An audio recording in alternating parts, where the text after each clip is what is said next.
over the years, I've had to deal with the arguments of just start your own town, just start your own country, just secede, just ask the anti-whites to secede. And I've had to watch and audiences fill up with content creators who are morons coming up with ideas about how to make this part of Canada secede, or that like anti-whites would ever give any of this up. They're not giving anything up. And these are ridiculous, childish wishes. Now, why was Orania able to be built and maintained and not immediately destroyed? And we've talked about that before, so just summarize. White race is South Africa. They are the West. South Africa isn't South Africa anymore. Just like Orania won't be Orania anymore. White people surrendered because even though it was bad enough to resist, they didn't have the tools with which to resist. The intellectual tools, the conversational tools, the tools that put them in our story rather than living in the story of our victimizers, the anti-whites. So they didn't resist. They capitulated. They assisted. They participated in their own disenfranchisement, disempowerment, dissolution, gang rape, torture, murder. They participated in all of it.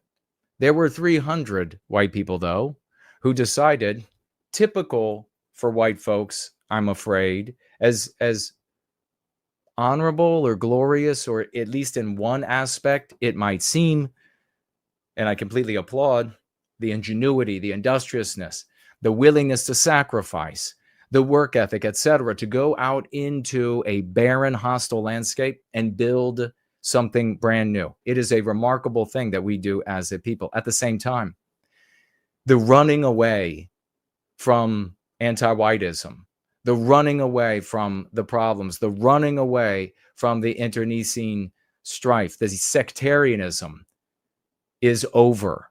There's nowhere else to run.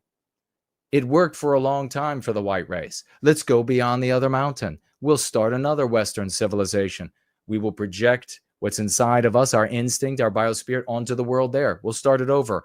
We don't like what it looks like here. So I understand that urge. I understand that sentiment to want to go castle up somewhere, build a citadel, build a new civilization, try to argue your way, or try to use the courts here or there, or the global courts, to try to cordon off an area. And these pathetic arguments, I understand where they come from, but they're pathetic. Let's just argue that we can't get along. It's time for a divorce. I've been hearing that since I entered over 30 years ago. It was stupid and idiotic and impractical and won't work then. It was all of that before I got involved.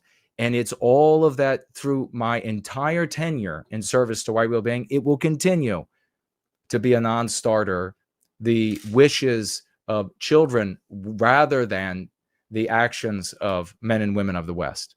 So these heroes went out to the Orange River, this landmass that our people didn't bother improving and building because it was barren relative to other parts of the landscape that we built into our image in the world. As I said, though, we capitulated to anti-whiteism because we did not have a psychological warfare of our own to undermine and circumvent the psychological warfare of anti-whiteism. And all of our institutions, our religions, denominations, they all capitulated, and they are all part and parcel of anti-whiteism today. So these heroes went out there and they decided that they were going to build on, what was it, some crazy 800 hectares of territory. They were going to build Orania for white people. Fine. And in the white mind, this sounds completely legitimate. But to think that everyone else is going to think it is legitimate is your error. To say to yourself as a white person, fine, you can have what we built before. We're going to go build something else now. Goodbye. And when white people do this, they think that the instinct, the biospirit of everyone else and or the infected biospirit of white anti-whites are going to have their hands stayed by their own thinking, by their own instincts. They're going to say, you know what? We can't go after them because that wouldn't be right. That's what you have to think when you think you're going to go build a new town, or you're going to go build a new city, you're going to go to some inhospitable place. You are making the error that your victimizers are going to be thinking just like you, and therefore they will leave you alone. This has never been the case.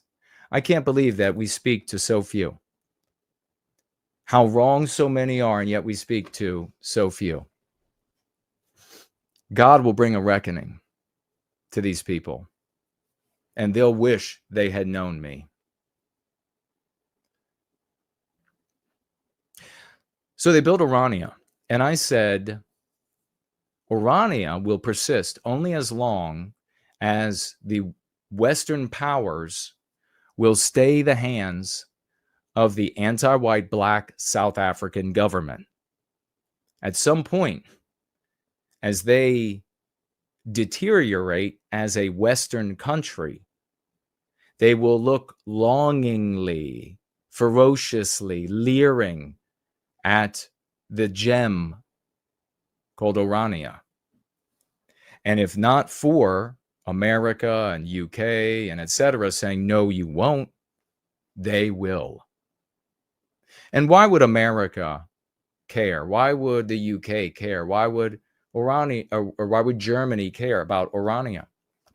Well, because in earlier years, the white populations were such that if we saw genocide, literal genocide take place in Orania, it would be that white people, a percentage of us, would be a much more irascible group, harder to handle, take anti-whites more effort, more money, more time to victimize. It's the same reason why they haven't carried out the kind of things that they can in European countries where people are totally disarmed. In those environments, they are very near the point where they've been past the point where they could have taken larger steps against the white population. Why didn't they? Why haven't they? And why aren't they currently? Because we're still armed in the United States. And if the white race watches that in the United States happening to white people in one or more of the European countries, it's going to be even harder to undermine our right to self-defense, to carry out acts against us that will undermine our right to self-defense.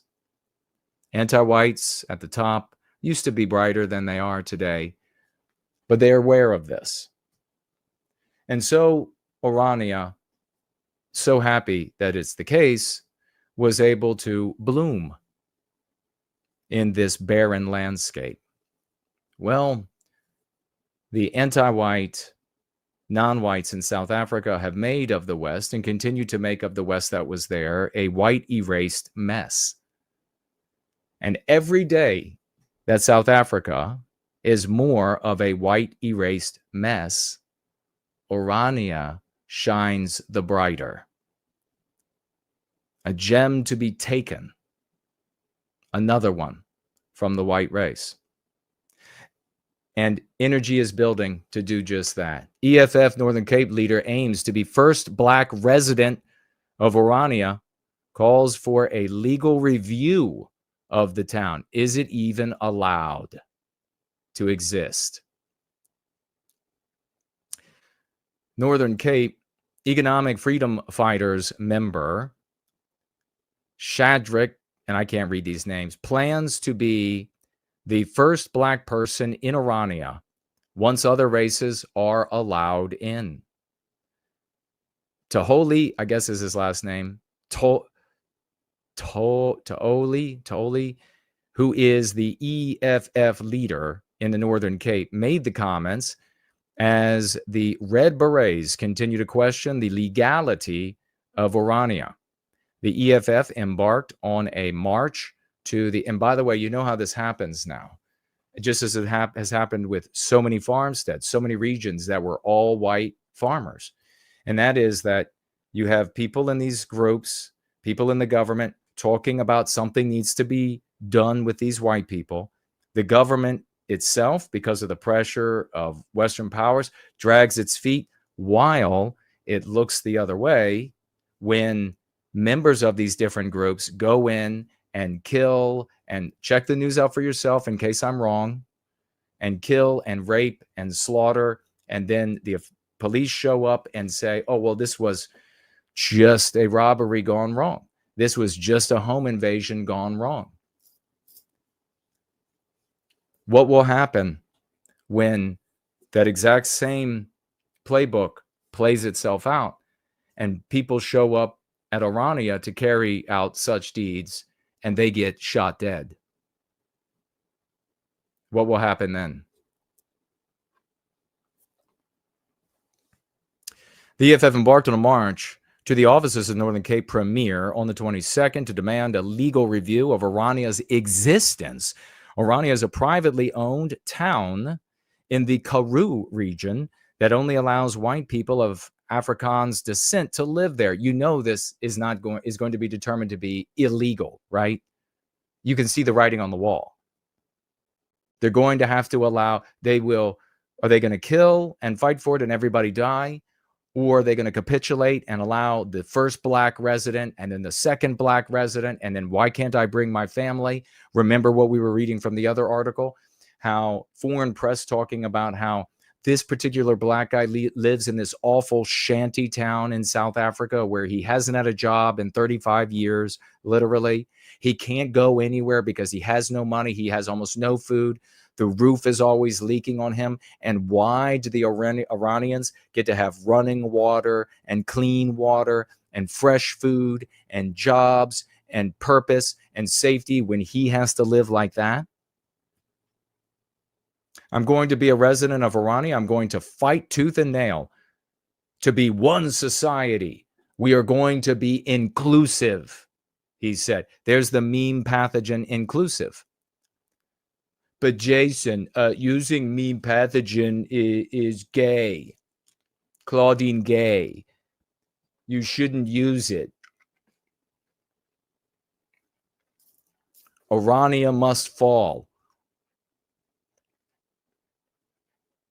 As an aside, I really despise over the years these people who have vehemently argued with me with nonsense about establishing our own towns, our own citadels, our own forts, who have argued with me about seceding.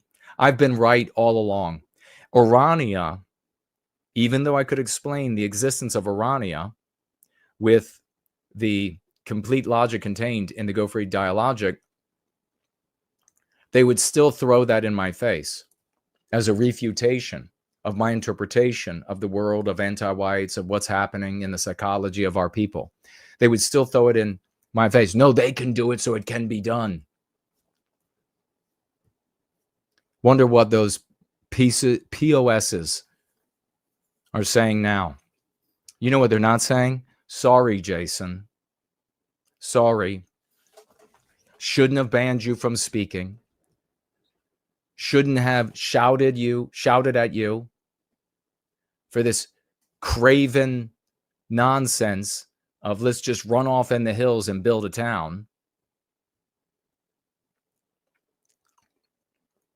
While the EFF are questioning the existence of Orania, the, however you pronounce this, party set its sights on, I don't know what that is either. Can't read that. Is that Kleinfontein? Members of the party visited the white Afrikaners only settlement near, on Monday in Pretoria, and on what is called a fact-finding mission. They're showing up to fact-find. There are some other words in the military for what that kind of a mission is called. The party suspects that the settlement is abusing Section 235 of the Constitution, which allows for self-determination for communities of shared common and cultural language and heritage. Manny, the MK party chief whip in Parliament, stated that places like Orania and Kleinfontein had interpreted Section 235 differently.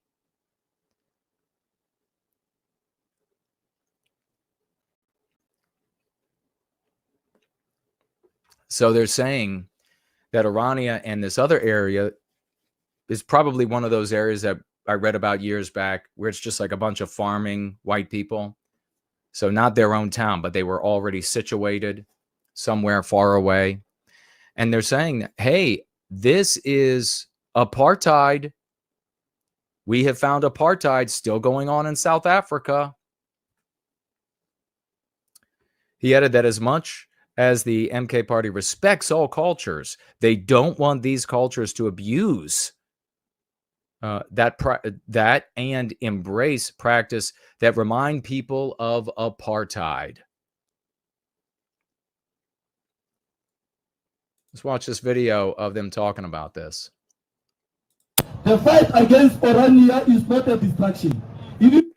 The fight against Orania is not a distraction. I will make that larger on the screen, and hopefully you'll be able to read what this anti-white POS is saying. A frontline struggle for the soul of South Africa. The existence frontline struggle for the soul of South Africa.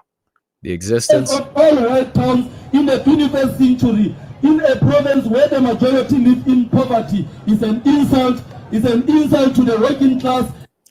So the existence of all white towns surrounded by black poverty. Remember, the white people went and built this on their own in places that were inhospitable. This is the story of all Western countries.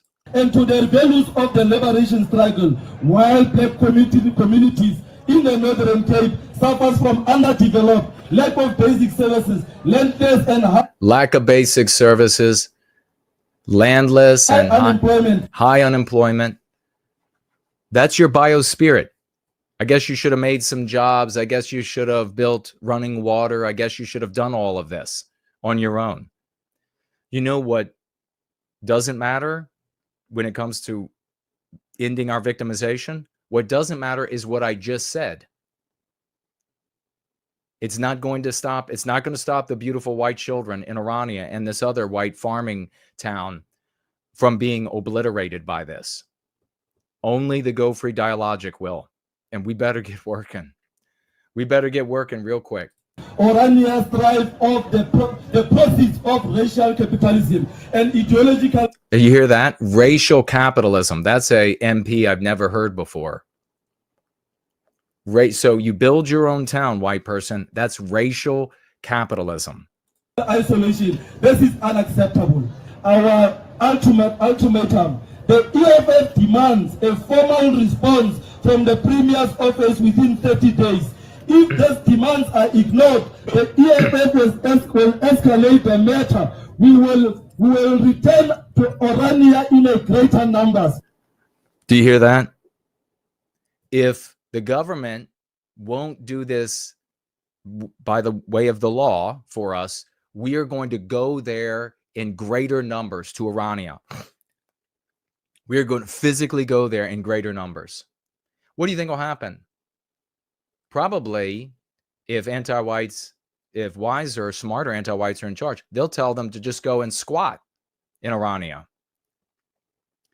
Just go sit in the streets. Just go sit around their houses. Just go set up camps in their front yard. Start eating their livestock. Eat the cats. And then, what are the white people going to do?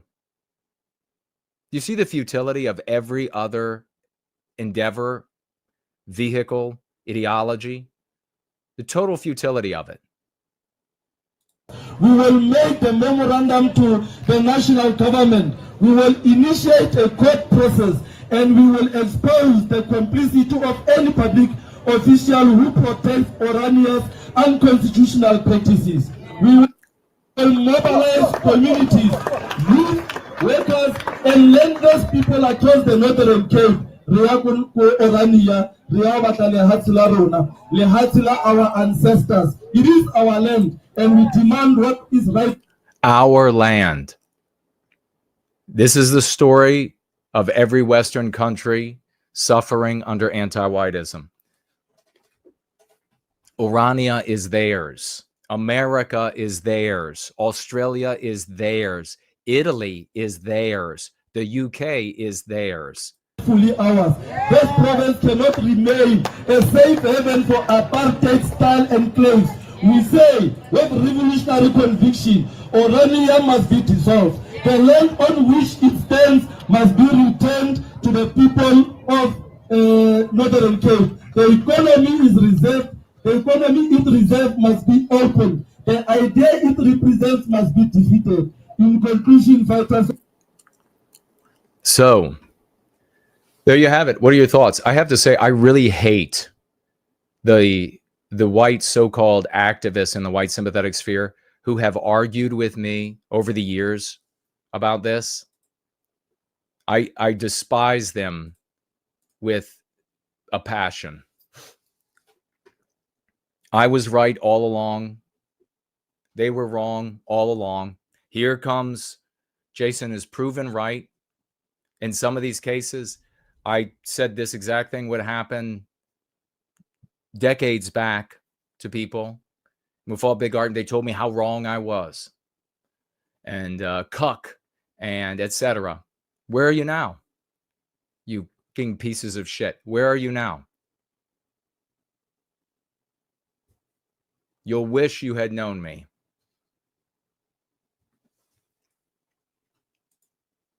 How about the people, the white people that I've tried to speak with? They're wonderful, heroic people and our brothers and sisters in South Africa.